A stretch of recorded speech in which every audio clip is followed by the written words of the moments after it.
fuck. And now he's doing the fucking Oklahoma League. So you're not even super focused on UFC anymore. That's not in America yet. But he does fund that. Is he funding the Oklahoma League? He does help fund that, yes. Fuck, really? Okay. Like, it's just... it's called the...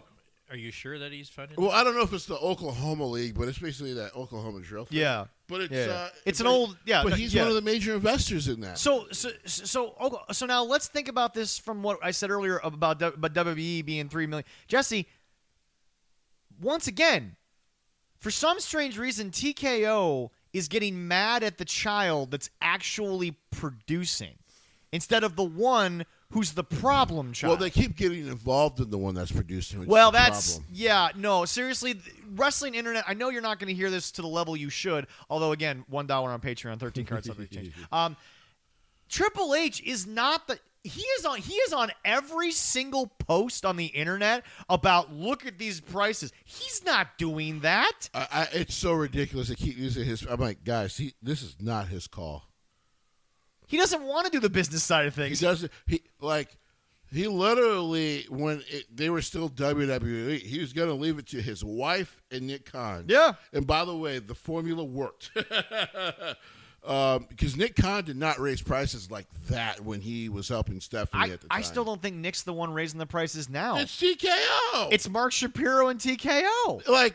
And it got so bad, now they're doing discount codes. What did I say? I'm like, it's gonna get so bad. They're gonna have to lower the prices. They have no fucking choice. You did something one. I will give Vince credit for never doing. You never go back to the same place back to back like that. God. That was stupid. No. Because not only did you piss off the whole New Orleans scene for that, everyone was just like, yeah, but we were just in Vegas last year, and now you're trying to charge me more to go back to the same goddamn stadium. Part of what the Raiders can't win in. Yeah. Part of what got people That's fine. I don't care if they excited, Jesse, was every year towns were and by the way, to give Vince credit, wrestling was picking up momentum because it became the Super Bowl. Every single year, towns were like, okay, now we got to step up and we got to get our local restaurants ready and we got to get these tourist things ready because WrestleMania is coming to town. WrestleMania was always the big, spectacle. At a time of the year where there's no championship to fucking fall back on. Like I told you, during the 20 teens, man, it was hard to watch WWE.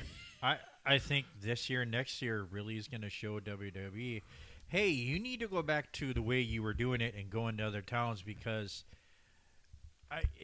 it might be hard for them to get they're the going momentum to, and they're the going to a different country next year. I know, and that's it. But there's not a lot of buzz about WrestleMania so far. I'm so fucking worried about that show. The one over in Saudi? Because I'm like, we all are. Saudi Arabia decided to stupidly makeshift a 32,000 seat stadium. Now, yes, WWE sold 26,000 something tickets, but because of the way they designed the stadium, it looked empty. And now, they're putting it back in the regular arena. So now they're going to put it back in the big Jewel Arena, which is like 80,000. That's fine. But here's the problem. Even though they're more inviting of tourists over there, most tourists don't want to fucking go for obvious reasons. They've made traveling hard over there. Yeah. And I'm like, I don't know how you're going to get people from the UK, America, Mexico to fucking want to go. Right. Now, I've heard. Now, listen. I think it'd be easier for them and more people from Europe going there. I don't know how many people from the U.S. I will say this. There has been some people who understandably understand I do not fuck with their government. Yeah. So they're very they're like, I'll follow the rules when I go, but but really there is a whole part of that area over there in Saudi Arabia. Well, you know what kind of that's throws actually kind of Americanized. Yeah. But you know what kind of throws no, our women don't have to wear the headdresses over there. Jesse, I think I would not American, kind of westernized.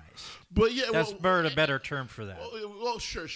Now women still kind of have to cover up, but what they've done is also if you're staying in a hotel, like say if we brought your wife and you brought your girl, there's certain parts that are fully if you're not American, you can't be there. So they can do the spa thing and all that kind of shit. But you couldn't do it on the beach. But you want to know